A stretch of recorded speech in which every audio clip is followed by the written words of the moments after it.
Ya.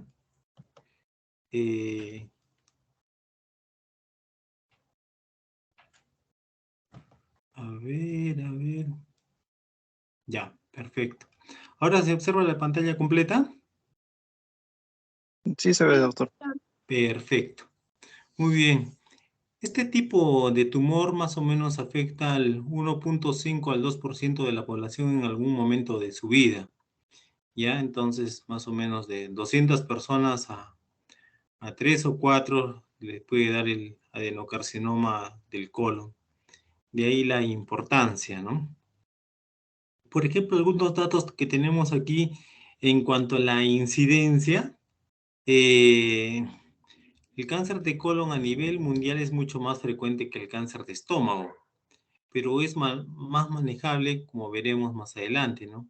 Acá está en tercer lugar de todos los grupos de cáncer, el de colon ocupa el tercer lugar, más o menos con 1.400.000 personas afectadas por año. Esa es su tasa de incidencia, ¿ya? En cuanto a, digamos, ya si vamos a la mortalidad, el cáncer de colon ocupa el cuarto lugar, ¿sí? Con una mortalidad, felizmente no muy elevada comparada con el cáncer gástrico en relación a la sobrevida a los 5 años. Aquí tenemos algunos datos, por ejemplo, aquí de Perú, que ocupa el quinto o cuarto lugar en cuanto a la presentación de casos por años, tanto en varones como en mujeres.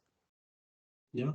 Aquí vemos una tasa de incidencia en Perú que es más o menos 11.5 para cáncer de colon, pero actualmente se mantiene esa incidencia por 100.000 habitantes, 11.1 por 100.000 habitantes por año. En cambio, para cáncer de estómago, actualmente ya hemos pasado los 20 pacientes por 100.000 habitantes por año, comparando con el cáncer gástrico. Entonces, a nivel mundial es el cáncer gastrointestinal más común. Es la cuarta causa de muerte por cáncer en el mundo, como hemos visto en las imágenes. Y bueno, su incidencia se mantiene, ¿ya? Eh, el proceso de la carcinogénesis para el cáncer de colon, como todos los cánceres, es multipasos, o sea, hay lesiones previas para que suceda esto, ¿no? Y es multifactorial, es decir, no solamente un factor es suficiente.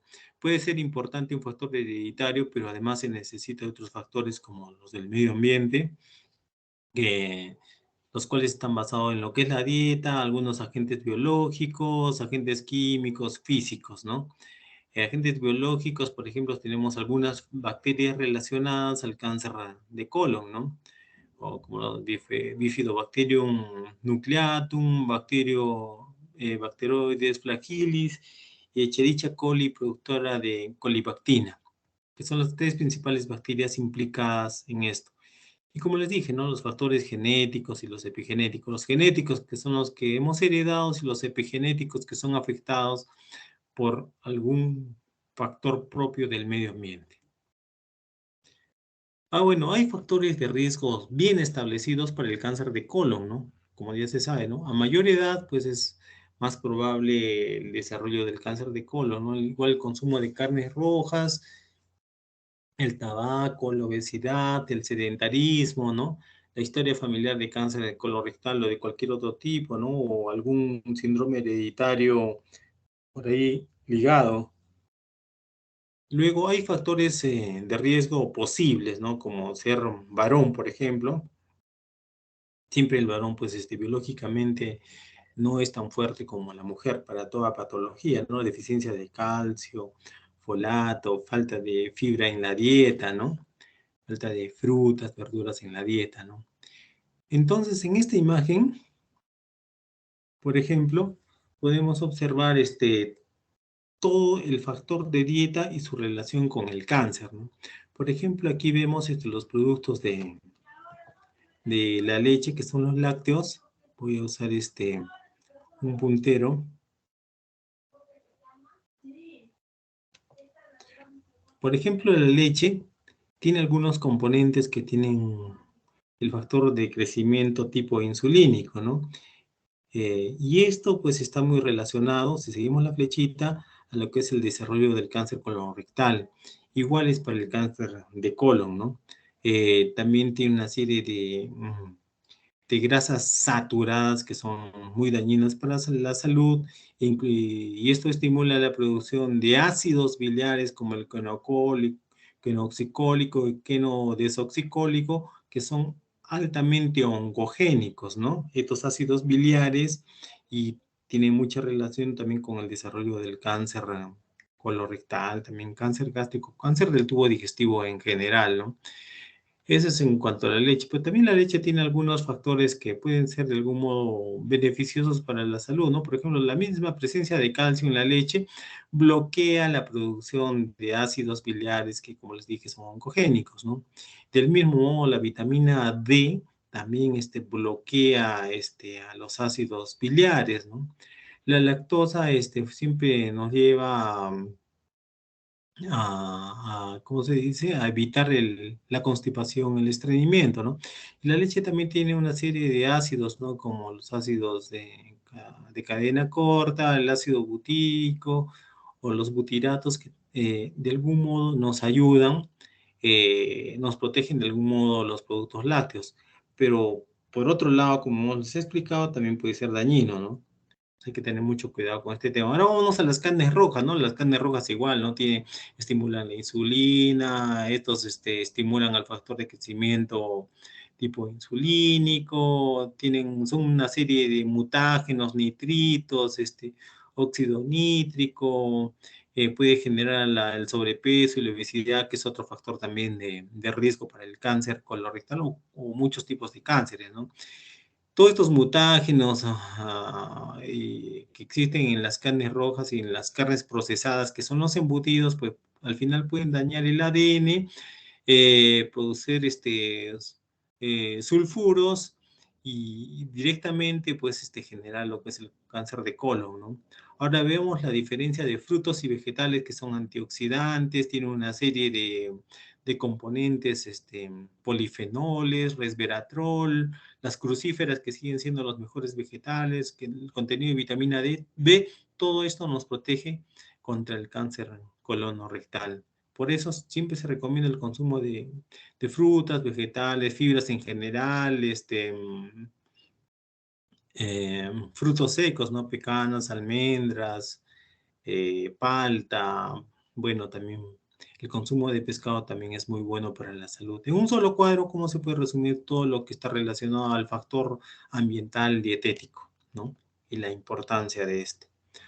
A ver, vamos ahora a la próxima imagen en la cual se explica que, bueno, los factores del hospedero son importantes, ¿no? Tanto para la iniciación, progresión, invasión local, metástasis y la susceptibilidad. Y de igual modo, de modo paralelo, también el microbioma es importante en la afectación del desarrollo de la oncogénesis para el cáncer de colon, ¿no? Viendo que hay algunos factores pues inflamatorios que inducen la inflamación temprano, también hay algunos factores medianos y otros tardíos relacionados a la oncogénesis, ¿no? Todo esto en un tiempo y en un espacio para que se genere, ¿no? No olvidarnos que todo proceso inflamatorio crónico está relacionado al cáncer, cáncer de mama, hepatocarcinoma, cáncer gástrico. Todos los tipos de cáncer tienen que ver con respuesta inflamatoria aumentada, ¿no? Eh, Muy bien, ahora vamos a ver, entonces, de hecho, ¿no? Que el daño genético, que es el que hemos heredado, y el epigenético, que es el que nosotros inducimos a través de nuestro peso, el sedentarismo y la dieta, pues son importantes en conjunto para que se dé la carcinogénesis, ¿no? Entonces, ahora se sabe que aproximadamente, pues, el 70% de todos los cánceres de colorectal son cánceres adquiridos, ambientales, epigenéticos, pero menos del 30% de los cánceres colorectal están relacionados a una línea germinativa, es decir, son hereditarios. Eh, Acá vemos en la parte inferior que también pues hay un grupo de cánceres que está dentro de los adquiridos, que es que se denomina el tipo de cáncer espontáneo estocástico, o sea, algo así como mala suerte, pero que están dentro del grupo de los adquiridos, dentro de ese 70-75% del total de cáncer colorectal, adenocarcinoma colorectal. En este cuadro vemos los principales síndromes con patrones hereditarios que se dan para el cáncer de colon, ¿no? Empezaremos con el síndrome de Lynch, ¿no? Que es que es que tiene un patrón hereditario autosómico dominante y se da la generación de este cáncer hasta un 68-70% de todas las personas que han heredado estos genes alterados. Estos son los genes implicados, ¿no? Los genes mismatch repair, reparadores del ADN, el MSH2, MLH1, MSH6, PMS2, EPCAM, etcétera, ¿no? Más o menos cuando se da este cáncer es un poco antes de los 60 años de edad y está relacionado a este tipo de tumores, ¿no? Endometrial, ovario, gástrico, pancreático, de glándulas sebáceas, cerebro, riñón y ductos biliares. Ahora vamos al otro tipo de cáncer familiar muy conocido que es la poliposis adenomatosa familiar, que es tan frecuente como el síndrome de Lynch, que es autosómico, igual dominante, autosómico dominante, pero la afectación del adenocarcinoma de colon es el 100% de todas las personas que heredan estos genes, ¿no? Y este está relacionado también a otros tumores como el ampular, tiroides, páncreas, el sistema nervioso central, también para el gástrico, también para el de mama, ¿no? No olvidarnos eso. Y la aparición de la enfermedad es alrededor de los 40 años de edad y este es el gen implicado, el APC, que se ha heredado y ha mutado. También hay otras formas de poliposis adenomatosa familiar ya atenuadas, que también es patrón de herencia, es autosómica dominante, pero solo en un 70% de las personas que heredan se manifiesta el cáncer colorectal y también relacionado a varios tipos de cáncer, y el gen implicado es el mismo, ¿no? Esto se llama polimorfismo, como un gen implicado para una misma enfermedad como es el adenocarcinoma de colon, pero sin embargo tiene dos tipos de manifestaciones un poco diferentes, ¿no? Bueno, ahora veamos la poliposis relacionada al MUTI, que es de todas las hereditarias es la única autosómica recesiva que pues se manifiesta en el 80% de las personas que tienen alterado este gen. El gen es el MYH, y bueno, está relacionada al igual que la poliposis adenomatosa familiar a diversos tipos de cánceres, más o menos se manifiesta a los 50 años de edad. Luego tenemos el síndrome de Peutz-Jeghers, que bueno, son menos frecuentes, al igual que la poliposis juvenil o el síndrome de Cowden, que está relacionado a este gen, el PTEN, ¿no? Entonces no se olviden, todos estos tipos de síndromes, como hay uno o varios genes afectados, como observan, las manifestaciones no son de este gen solo a un órgano, sino pueden ser a múltiples órganos. Por eso lo que se estudia actualmente es, digamos, síndromes relacionados al APC, ya pues será otros cáncer de colon, cáncer ampular, tiroides, páncreas, gástrico, mama, etcétera, ¿no? Muy bien.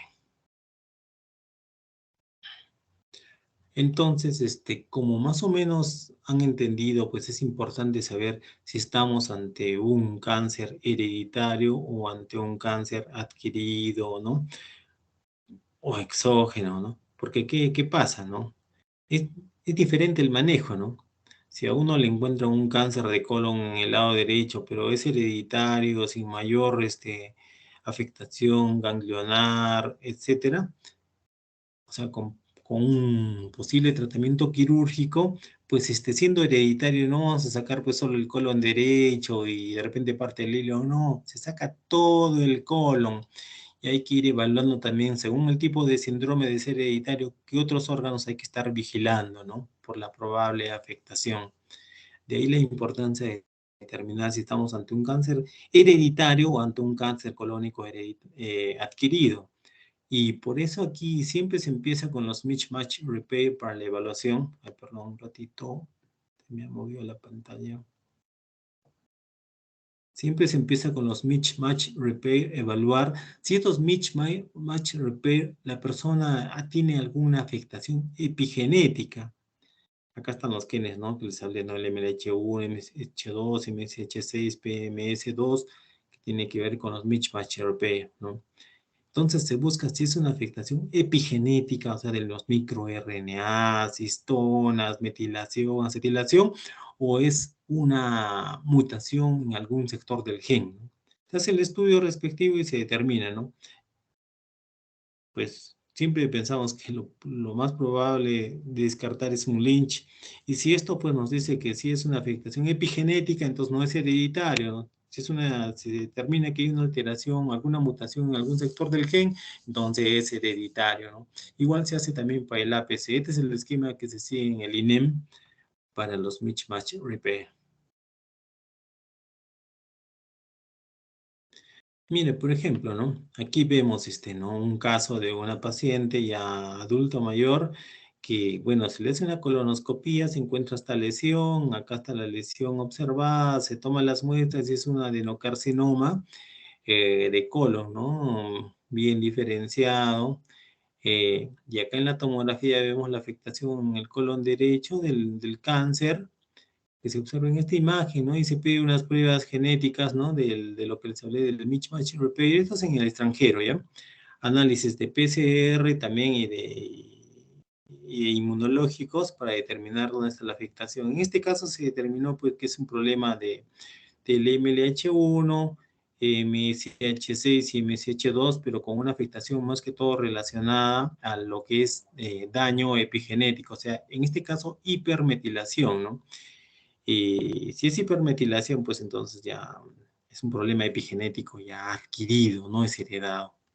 Acá vemos algo de la historia de este caso que se presentó en este libro de llamada de Atlas, ¿no?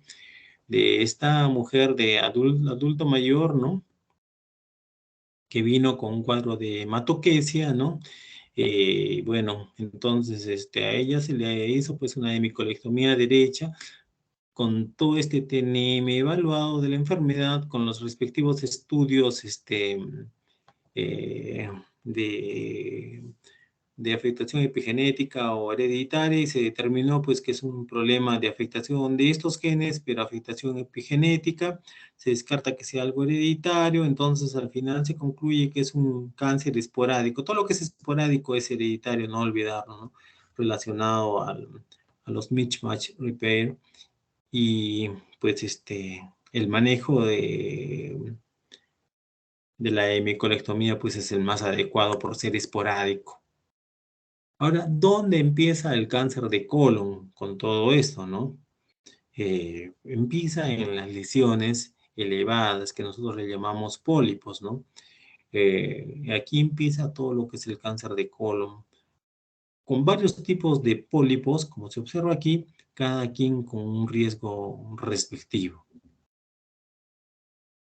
Por ejemplo, los pólipos que más se encuentran son los pólipos adenomatosos que tienen su riesgo al cáncer de colon, ¿no? Y siempre ya lo conocemos todos, que son los tubulares, los vellosos y los tubulovellosos, siendo los tubulovellosos los de mayor riesgo, porque generalmente en estos se encuentran lesiones de displasia de alto grado, que son las de más riesgo, ¿no? O al final en el mismo pólipo ya se puede encontrar alguna lesión ya maligna, ¿no? Los pólipos aserrados también tienen riesgo al cáncer de colon, y de todos los grupos de pólipos, los aserrados o cerratos son los que tienen mayor riesgo al desarrollo de cáncer de colon, tienen una evolución muy rápida y tórpida hacia esta patología. Hay varios tipos de pólipos aserrados, ¿no? Algunos son hiperplásicos, microvesiculares, y otros tipos además de ser hiperplásicos, tienen lesiones adenomatosas en la misma lesión. Entonces, la combinación de hiperplasia y adenoma, pues son las de más alto riesgo para el desarrollo del cáncer adenocarcinoma de colon. También tenemos los pólipos amartomatosos, que están más relacionados al Peutz-Jeghers o a la poliposis adenomatosa tipo juvenil, adenomatosa, perdón, juvenil. Hay otro tipo de pólipos que no tienen mayor riesgo al cáncer de colon, como los inflamatorios, ¿no? O los solo hiperplásicos.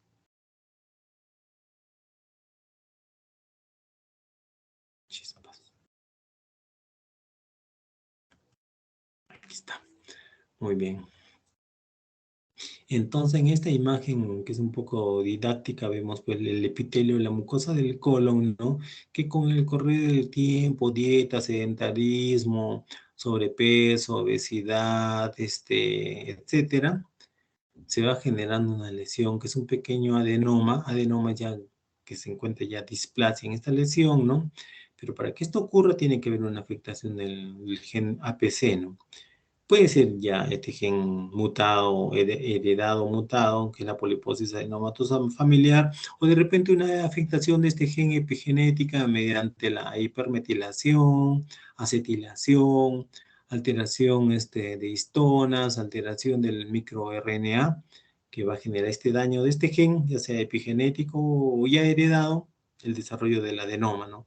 Luego de esto tienen que intervenir otros genes y otros factores también para que esto vaya progresando, ¿no? Hacia un adenoma de mayor tamaño y al final el carcinoma, ¿no? Para la clasificación molecular del cáncer de colon, que es lo que se usa actualmente, pues desde la vía de la inestabilidad cromosomal, no olvidarse ya, este tipo de afectación. Ahora, lo mismo, el desarrollo de lo mismo, de ese pólipo pequeño, a un mediano y a un grande y luego a un adenocarcinoma. Para otras vías, por ejemplo, de los mismatch repair, o sea, los genes reparadores del ADN, pues es esta vía, ¿no? Primero tiene que ser dicha la afectación de los mismatch repair, ya sea por vía epigenética, o sea, dieta, sobrepeso, obesidad, sedentarismo, etcétera, para que vaya esto evolucionando y avanzando. Mientras más genes estén implicados, como se está observando, mayor es la evolución, ¿no? Esta es la vía de la inestabilidad de microsatélites para la clasificación molecular del cáncer de colon, ¿no? Y esta es otra vía también, pues es de la vía del fenotipo metilador, hablando de metilación, ¿no? Que estos son los genes también implicados en su desarrollo. Esta es la vía del SIMP, que son los tres modos principales. Hay otros más en la clasificación del cáncer de colon, ¿no?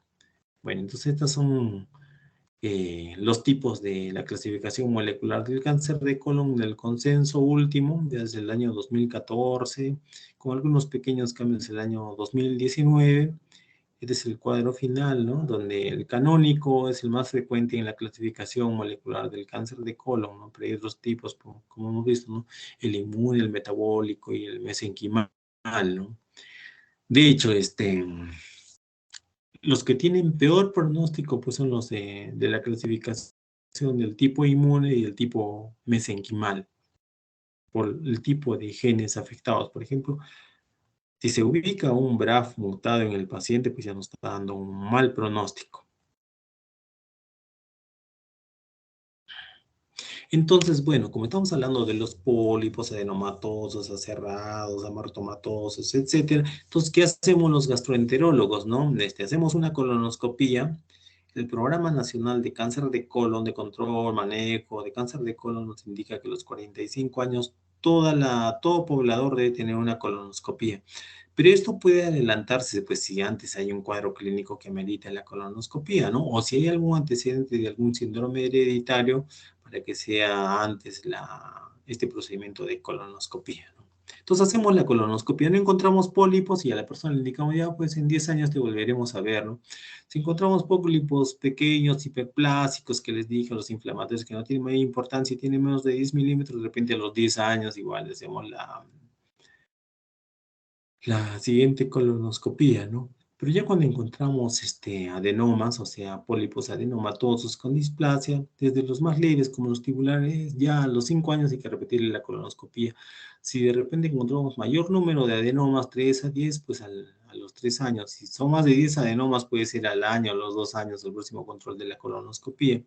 Y estas recomendaciones, pues, son ya 10 años que se tienen, y que debemos cumplir con cada uno de nuestros pacientes.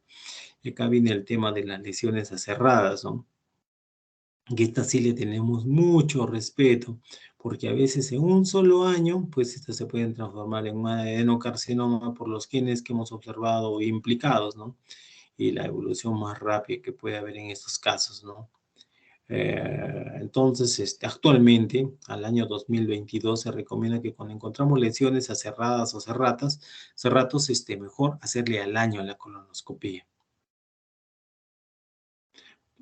Ya se decía algo el año 2012, ¿no? De todo el síndrome de poliposis de aserrados, mejor al año hacer la colonoscopia, por la rápida evolución que pueden tener estos pacientes, ¿no?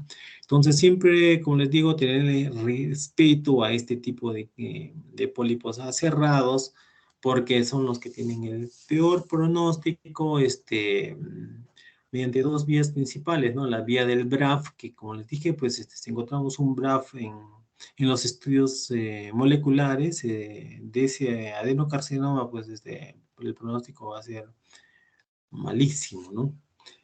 Pero si encontramos un Carras, de repente, a pesar de que el producto final de la oncogénesis puede ser un pólipo aserrado y un carcinoma aserrado final, pues tiene mejor, bueno, no mejor, sino menos peor pronóstico.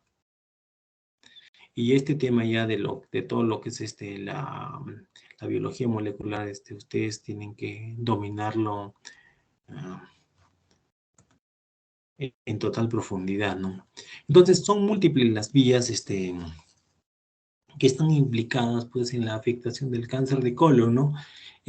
Bueno, este es un poquito complicado de explicarles, pero todo lo que es el metabolismo celular, cada vía, cada integración es importantísima para que no ocurra ningún tipo de daño, ¿no? Mediante un metabolismo totalmente fisiológico, equilibrado, pues la apoptosis tiene que estar regulada adecuadamente, porque imagínense genes implicados en toda esta generación de las caspasas y que retrasen la apoptosis de una célula que podría estar alterada, pues estaría malísimo, ¿no?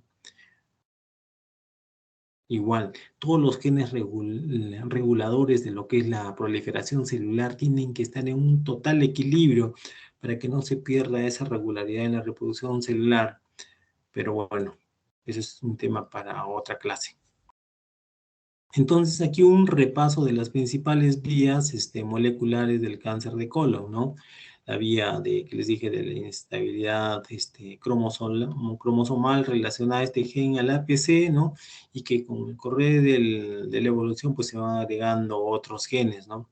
Por ejemplo, este TP53 que se altera epigenéticamente más que todo por una hipometilación, está implicado siempre en todas las vías, casi en todos los tipos de cáncer, ¿no? Como ustedes recordarán, el P53 pues, es el vigilante del ADN que avisa a los mismatch repair de que hay un problema en alguna célula con su ADN y le indica o programa su muerte o la reparas o la destruyes, ¿no? Toda esa información tiene que estar en equilibrio entre los TP53 y los mismatch y estos mismatch repair, ¿no? Ahora, los mismatch repair están implicados en la vía de los inestabilidad por microsatélites, no olvidarse para la generación del cáncer, ¿no? Y el fenotipo metilador, no olvidarse que está muy relacionado al BRAF y al desarrollo de los adenomas aserrados, y esto tiene que ver mucho con fenómenos de hipermetilación para el desarrollo del cáncer, que es el de peor pronóstico.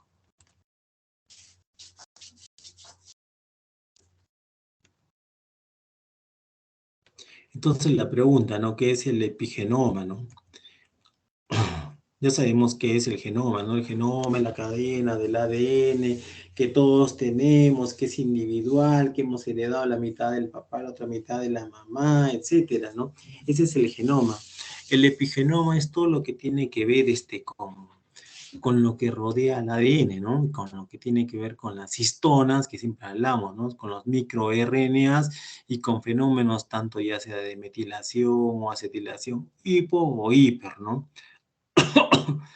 Pues esto tiene la afectación de las histonas, microRNAs, ya sea por hipermetilación, hipometilación, acetilación, fosforilación, ubiquitación, etcétera, etcétera, etcétera, tiene que ver con daño en nuestro ADN, pero epigenético, ¿no? por ejemplo, con genes con oncogenes, ¿no? Genes como el BRAF, el KRAS, sobre todo, ¿no? O genes supresores tumorales que son afectados, ¿no? Para los oncogenes, ¿cómo se puede decir el término?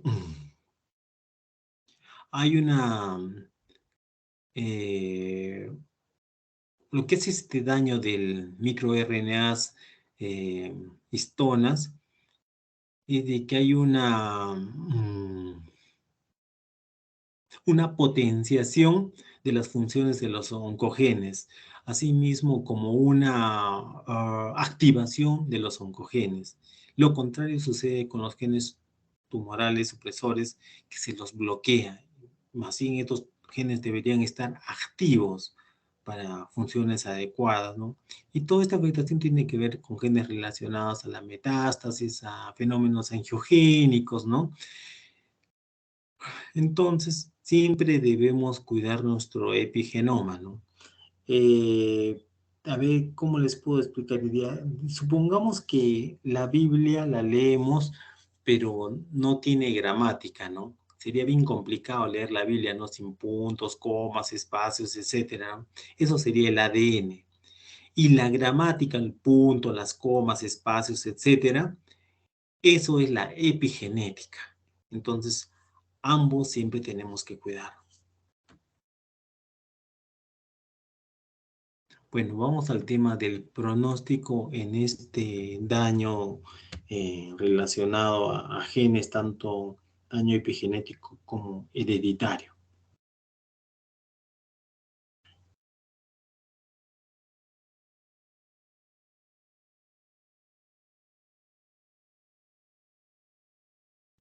Muy bien. Entonces, como les dije, ¿no? Hay algunos factores que están relacionados al no, a un mejor pronóstico, digamos, ¿no? Todo lo que es la afectación respecto a la inestabilidad por microsatélites tiene buen pronóstico, pero todo lo que tiene que ver con una edad avanzada, una pobre diferenciación del adenocarcinoma, la afectación del KRAS y del BRAF, pues tiene mal pronóstico, ¿no? Asimismo, niveles de CAE más de 5, pues también estamos ante un mal pronóstico.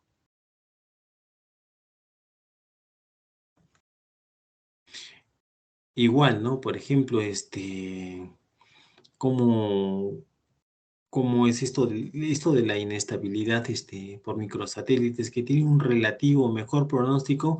Pues hay que hacer un estudio biológico molecular para ver cuál va a ser la terapia biológica que va a recibir el paciente. Igual tanto para los que estén afectados el KRAS, el BRAF también, ¿no? Cuando está implicado este gen en algún punto de la evolución del adenocarcinoma, pues va a haber una respuesta favorable a la aspirina. Por ejemplo, algunos pólipos que se encuentran en el colon, nosotros damos la indicación del uso de algún antiinflamatorio, ¿no?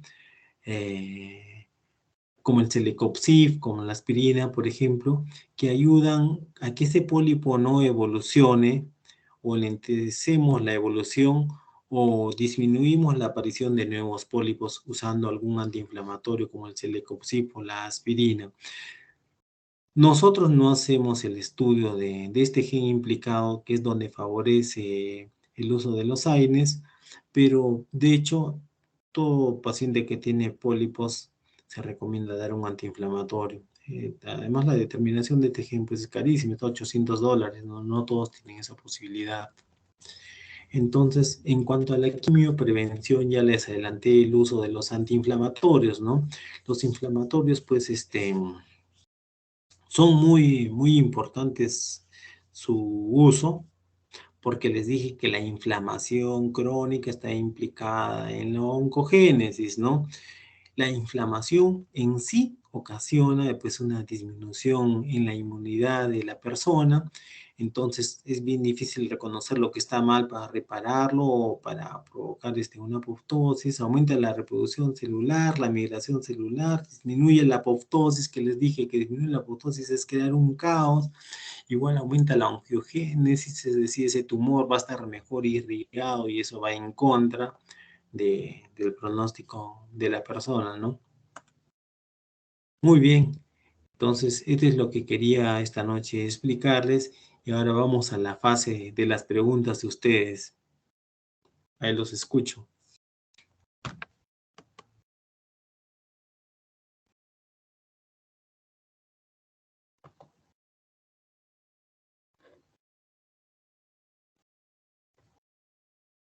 ¿Me escuchan? Sí. Sí, doctor, sí se escucha.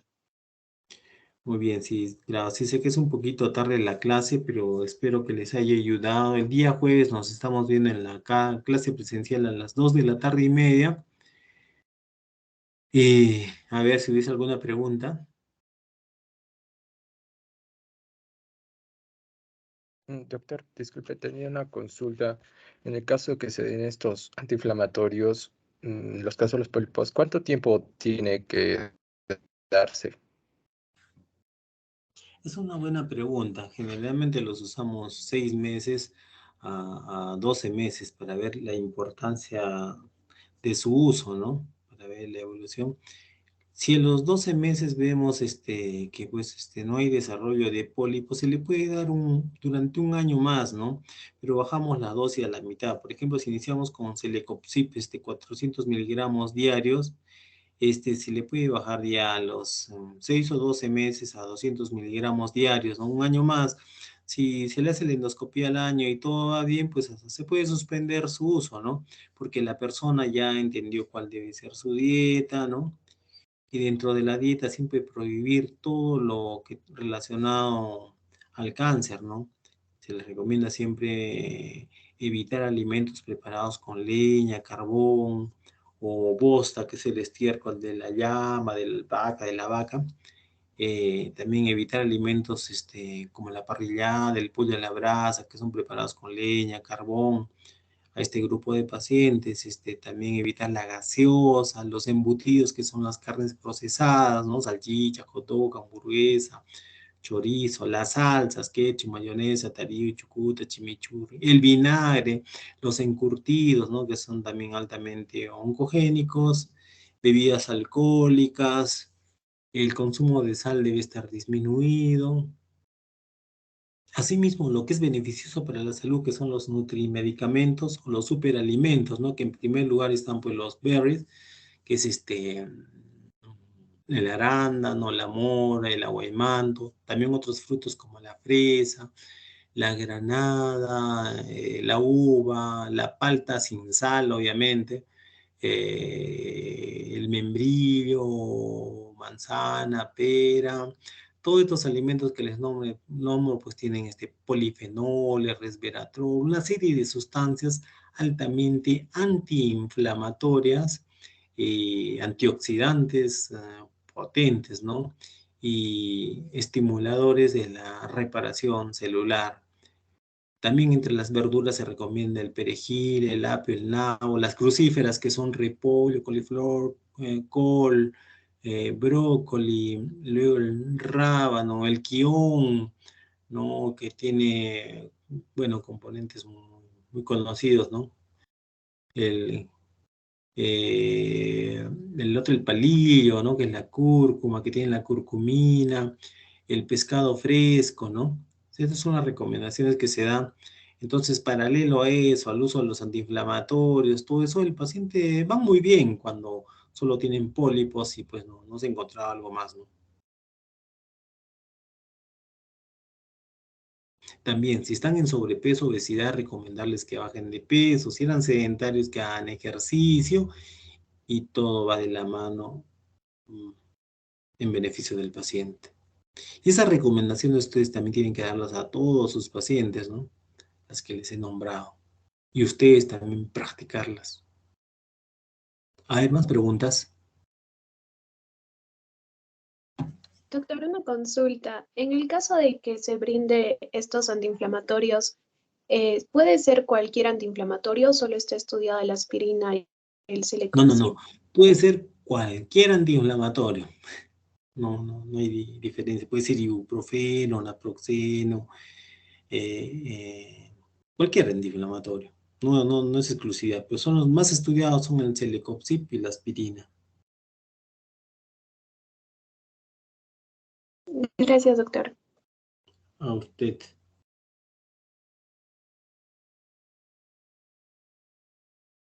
Doctor, una preguntita.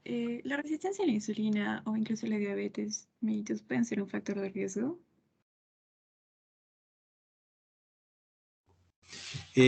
¿Podrías hablar un poquito más fuerte, por favor? ¿Me escucha, doctor, mejor? Sí. Doctor, le preguntaba si es que la resistencia a la insulina o la diabetes mellitus podría ser considerada como un factor de riesgo.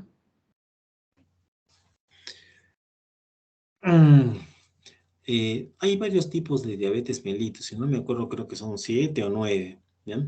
Eh, Mientras más joven la persona se haya manifestado la diabetes, tiene mayor relación a eventos oncológicos.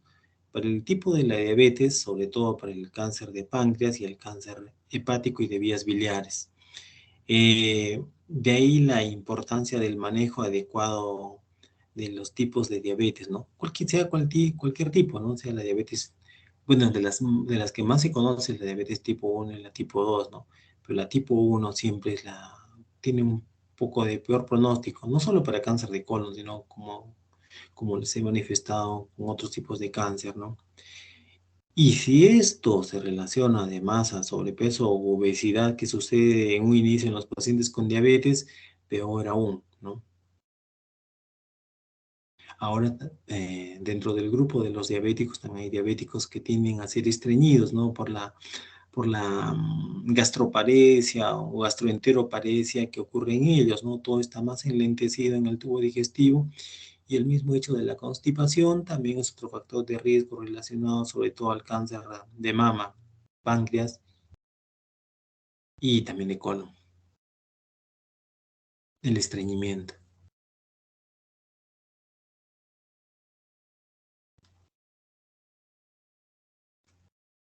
Gracias, doctor. Siempre que ustedes encuentren un paciente así con diabetes de aparición repentina, sin mayor antecedente familiar, se debe descartar en ellos sí o sí un NM de páncreas. No olvidarse de eso, tal vez con una simple ecografía, ¿no? Pues de todos modos la ecografía debe ser realizada por un especialista, ¿no? Porque ahora, bueno, sucede que hay muchos lugares en la calle donde los médicos generales se compran un ecógrafo y pues no es igual, ¿no? Al que ha hecho la especialidad.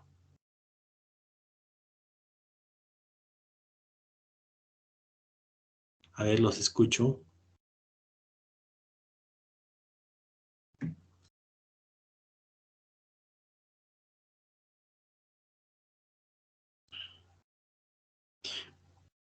Muy bien, muchachos, entonces nos estamos viendo el día jueves a las 12:30. Ya me avisarán en qué aula.